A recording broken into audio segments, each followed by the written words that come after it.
Yes, hello everyone and welcome to all our West Australian football fans to another edition of Around the WAFL, hot off the heels of an exciting round 19 with only one round still to go. Anywhere from first to fifth can still be secured by any club. The finals race getting really exciting now. We're going to review round 19 all for you today on the official podcast of the WAFL. Paul Pusick is my name. It's great to have your company in the BackChat studios, and alongside me once again is Mark Foreman. Forey, how are you, mate? Another exciting round of footy in the books. Good, thanks, Paul. Good to be here. It is. It's one round to go now, and like we keep speaking about how log jammed that top five is. So.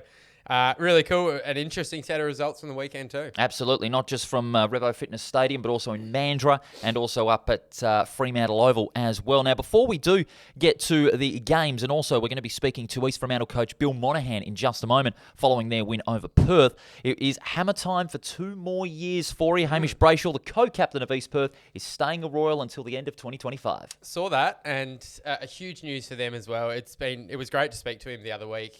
And it just sounds like a character. He's the sort of person that you need around your footy clubs. We know he's a quality footballer, but he brings so much more than that, which was what I sort of love about doing a lot of these chats. You find out about these people and what makes them tick, and we can see how important he is to East Perth. He's backing it up on the field this season as well. Saw plenty of the football against the West Coast Eagles on Saturday, and we'll speak about that in just a little bit. Just a reminder that every game of WAFL football throughout the 2023 season, round 20 and every final, is live, free and in full on the AFL app. This is Around the WAFL, the official podcast of the West Australian Football League. One of the clubs who is almost locked in top spot. Still one game to go, but they're almost there. East Fremantle with their 8th win in a row over the weekend against Perth. And their coach, Bill Monaghan, very impressed about the result, but knows that there is still one more left before the finals. And speaking of Bill Monaghan, he's good enough to join us, the coach of East Fremantle. Bill, welcome to the show, mate. Yeah, good morning. Good morning, Bill. Great to have you here on the show. First off, it was a good game, a good performance by your boys against Perth, but you'd have to give credit to the Demons too. They were very competitive for 3 quarters at least. It was that third quarter where your boys just turned it on. Yeah, look, they worked hard, they ran hard, they tested us around stoppage. So it wasn't a walk in the park. 49 points suggest in the end it was a fairly comfortable victory, but most of that damage on the scoreboard was done, in a 15 or 20 minute patch in the third quarter. So, I was really impressed with Perth. They've got a lot of speed, and they're probably just missing a couple of key players at either end of the ground, and, they're developing nicely. So, we had our work cut out, and we could get the points and sit back and start preparing for this week.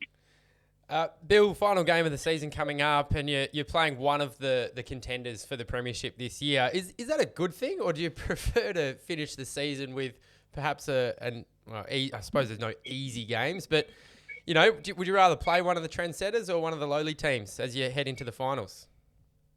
Well, the competition's fairly even, so there's probably 4 or 5 sides.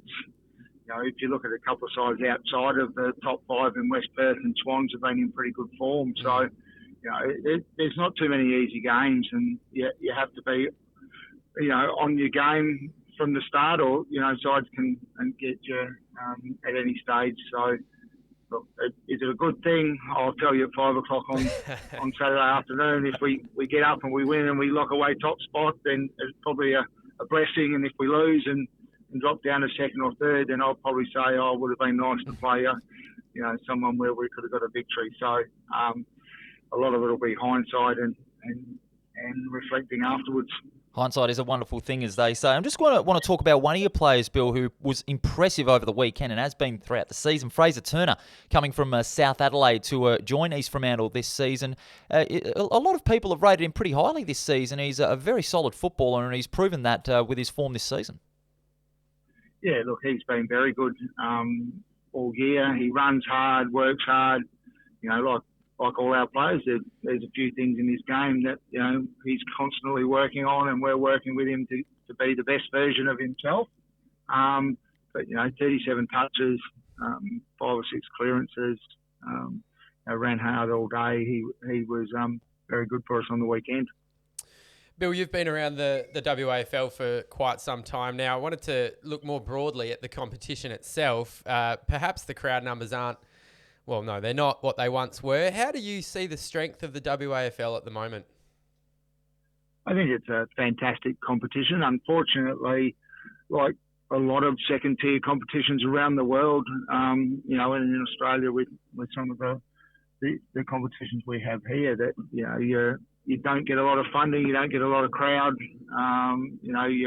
You bite and scrap for every dollar that you earn, but that doesn't take away from the quality of the people and the players who are in the competition. They work hard. Our guys spend 3 or 4 days a week training. Sometimes, like on the weekend, we did a Sunday morning recovery. 4 training sessions a week and game day. It's a fairly big commitment, and the players are, they're fit and they're strong. They're running faster every year. So it mimics the AFL in a lot of ways. It's just unfortunately we're the second tier, and we get 1,500 or 2,000 people to the game. Then that's not a bad crowd nowadays. But the players are fantastic, and the quality of the WAFL this year. I think if you look at the ladder, take out probably West Coast with all the issues they've got, and Perth are at the start of a pretty savage rebuild. Most of the other games are pretty tight, and the quality and the way we play in state footy, I think it's a pretty decent competition.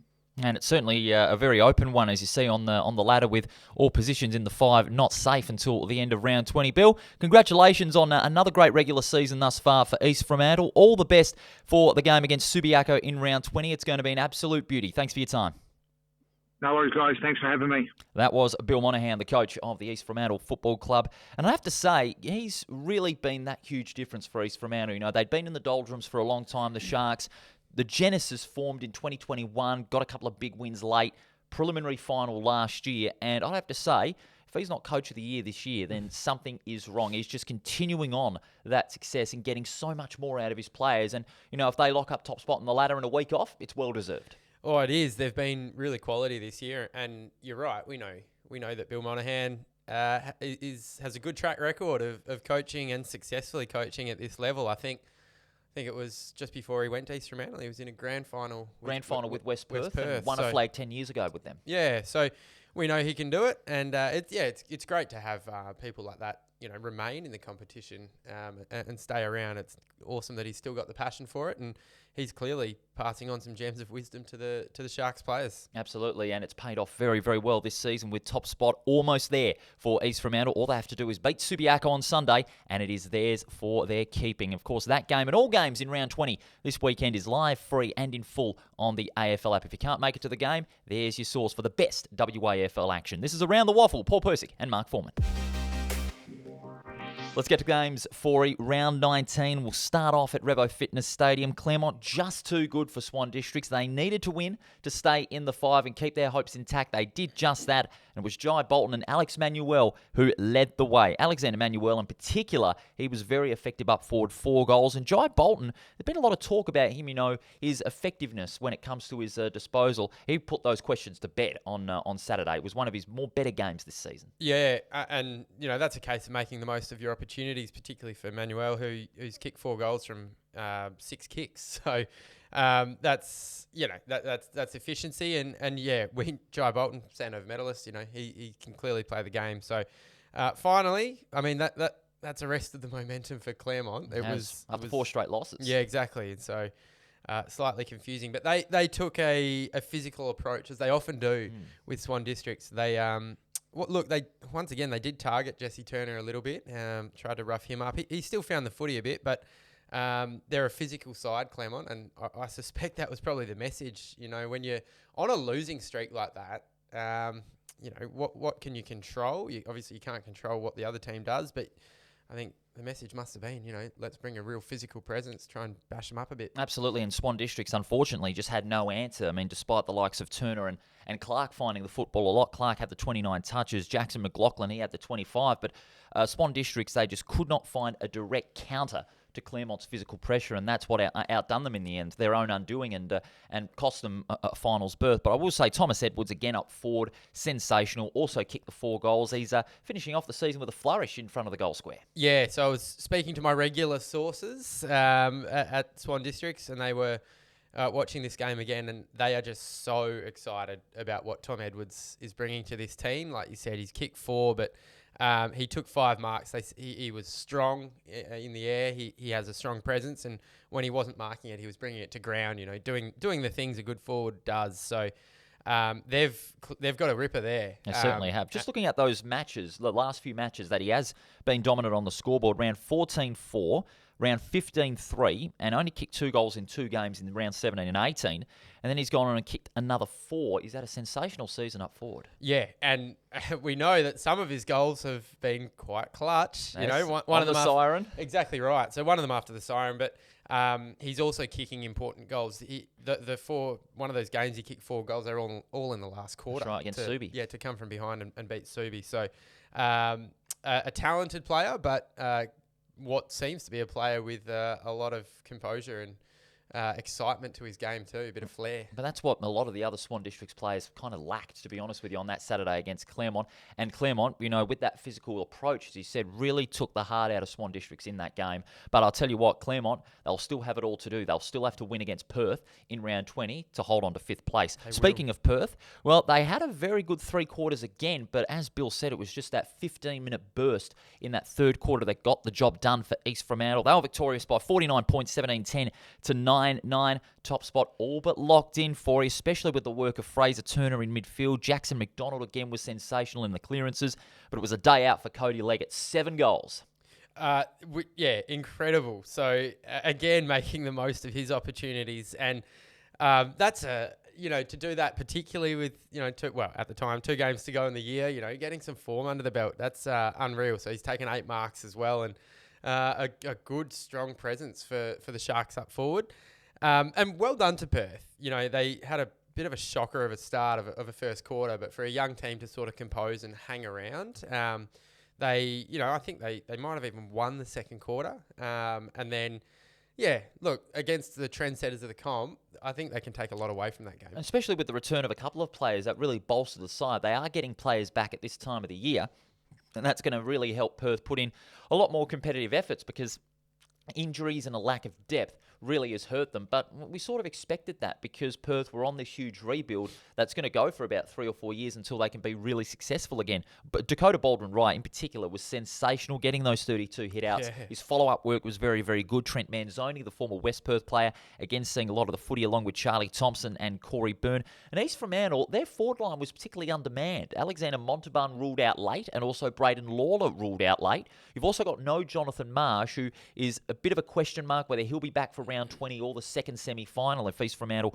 hold on to top spot on the ladder. But what's so impressive about East Fremantle, their depth in the forward line just keeps on growing. Well, when you've got, like you said, when you've got that sort of caliber players out of your team, and they've still found players who've kicked multiple goals. I think there's 4 of them who kicked multiple goals, and that's like the depth. I think we spoke about it last week. It's usually your bottom 6 that will almost win your finals rather than your best 6, because particularly in the top 5 of the WAFL, every team has out-and-out superstars, and it's that depth that brings it up a little bit, and East Fremantle clearly have it there. They certainly do, and so do West Perth at the right time. Let's go over to the 3rd game in Mandurah. The Falcons keeping their finals hopes alive, but only just by 8 points in the end, 12-8 to 9-18.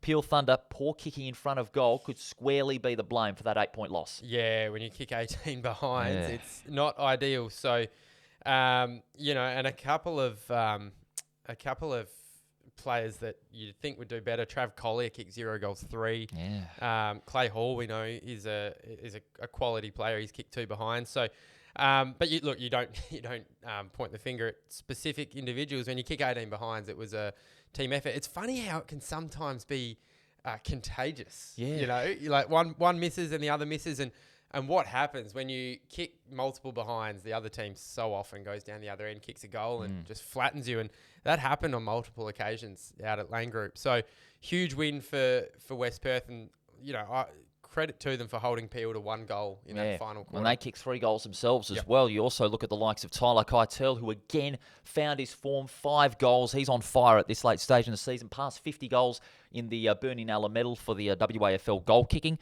Darcy Dixon had the 3 goals, but I think the real star of that game was Zach Wadman. I thought from the back line, magnificent. 15 marks, came up clutch when it mattered, when Peel were getting those repeat entries inside the 50. Wadman, simply sensational, and at the right time as well. Yeah, a few of them were intercepts as well, which is quality, but also able to control the footy for West Perth across that back line. So he was good. He's been there a while.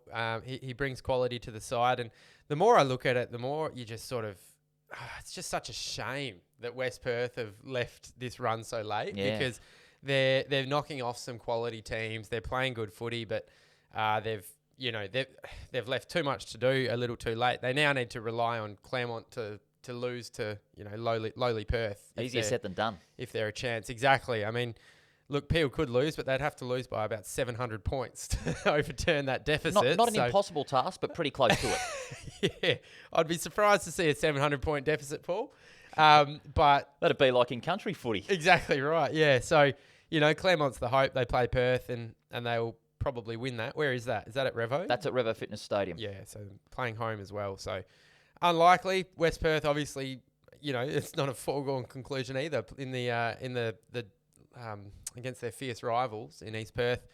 That'll be a hard game to win too. We'll preview both those games, of course, on the Thursday here on Around the WAFL. Let's carry on to the 4th game down at Fremantle Oval, and Subiaco keeping their hopes of a top place finish alive. They defeated South Fremantle by 30 points, 13-15 to 9-9. And you talk about the likes of Will Hickmott, who we're going to speak to on Thursday here on this show. He had an impressive outing, 23 disposals, as did Liam Hickmott, 29.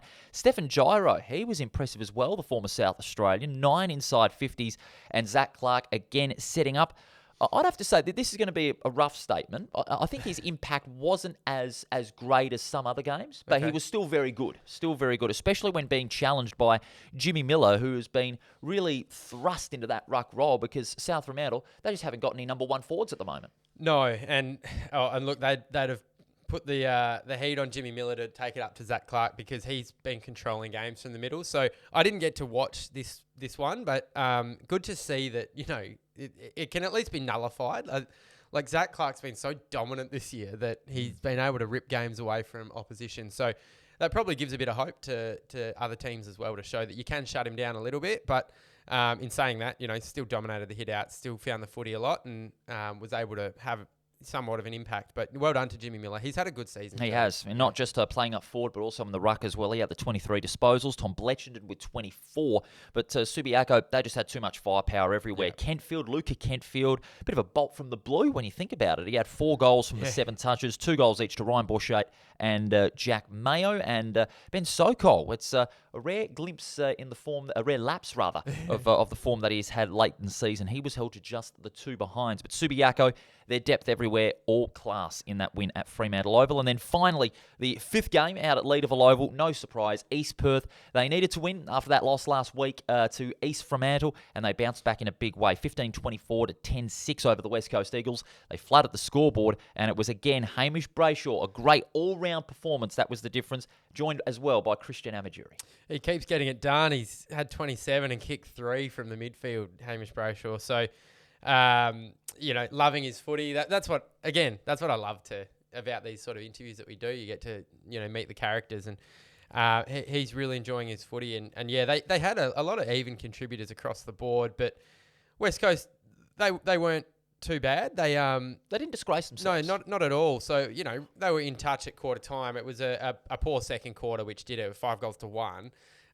But to their credit, and this is what West Coast to be looking for, is that with a young side and a lot of inexperience, particularly at WAFL level, they've got a lot of top-up players. They came out after half-time and won that third quarter 3-0. That's right. So, that's a great result. And, I mean, again, not the straightest kicking from East Perth, so it could have been a little worse. But you can give credit to West Coast as well for especially putting Rhett enough pressure Bazzo. on. Yeah, Rhett Bazzo especially. He was sensational. Not only the 27 possessions, but also the 13 marks as well. Bit in midfield and a bit down back as well. Very versatile player is Rhett Bazzo.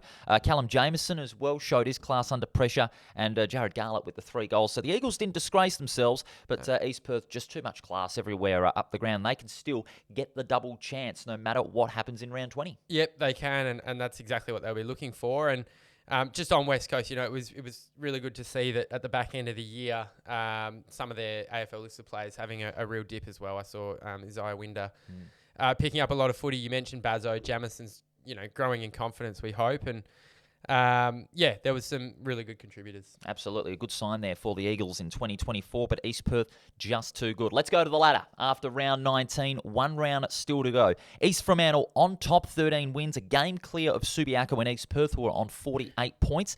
Peel Thunder and Claremont 4th and 5th respectively. West Perth, a win outside, but can still make it, but have to have results go their way, not just with a win over East Perth in round 20. Swan Districts, that loss to Claremont has cost them any hope of a finals berth in 2023. South Fremantle, Perth, and the West Coast Eagles rounding out the bottom half of the ladder. This is Around the Waffle, the official podcast of the West Australian Football League. You're with Paul Persick and Mark Foreman. All right.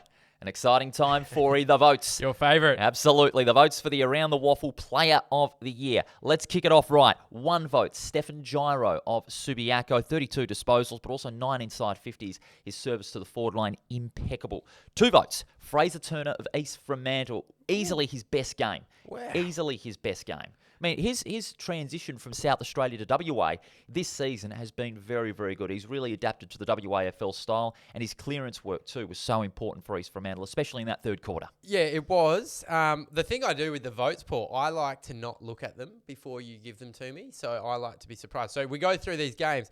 I thought Fraser Turner might have been getting 4 or 5. So I'm interested to see who you've slotted in ahead of him, but he has been awesome and a really good addition for East Fremantle. Certainly has been. 3 votes, Hamish Brayshaw of East Perth, 27 disposals. His all-round performance was outstanding. And as you said, really enjoying his footy this season and a 3-goal game as well. 4 votes goes to Jai Bolton of Claremont. Okay. And it's first time he has polled in a while, but it was one of his better games in the last month and a half. His effectiveness when disposing the football had been coming into question, but he really, like I said, he put them to bed on Saturday. 31 disposals, 6 marks, and his work in the clearances was sensational. And I like that you've included context because that was a critical game for Claremont to win. So, a well-deserved 4 votes. Hamish Brayshaw as well, by the way. So goal-kicking midfielders I love. So I can understand why you've slotted them in there. So I'm interested to see who gets it. The Around the Waffle top gun of round 19 is Zach Guadnan of West Perth. I mean, the 15 marks, intercept, clutch in that last quarter. I mean, clutch should be his middle name. I mean, you look at his mark in the grand final last year and a lot of the games this year where West Perth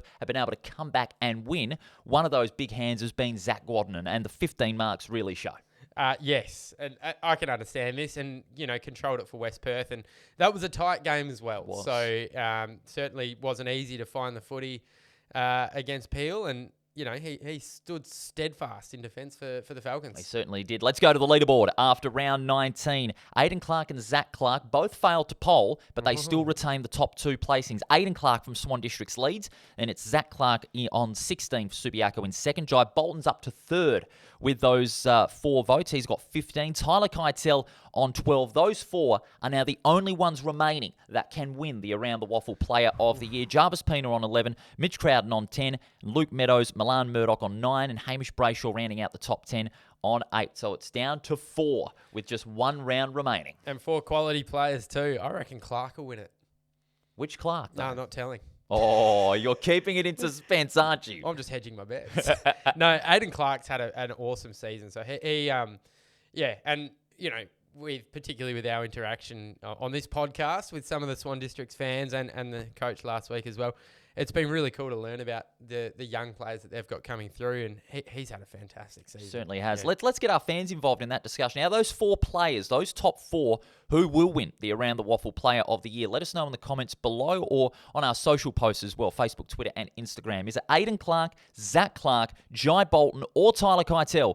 Who you think is going to win the Around the Waffle Player of the Year? Let us know. We really appreciate your feedback. That does it for today's show. Forey, great job as always. I'll see you on Thursday. Thanks, Paul. Look forward to it. We're looking forward to seeing you as well, our listeners and viewers all around West Australia and around the football world. A huge round 20 coming up with the final 5 to be decided. We've got socials in operation, Facebook, Twitter, and Instagram. Give us a big thumbs up. We really do appreciate it. Be sure to tune in Thursday when we preview round 20.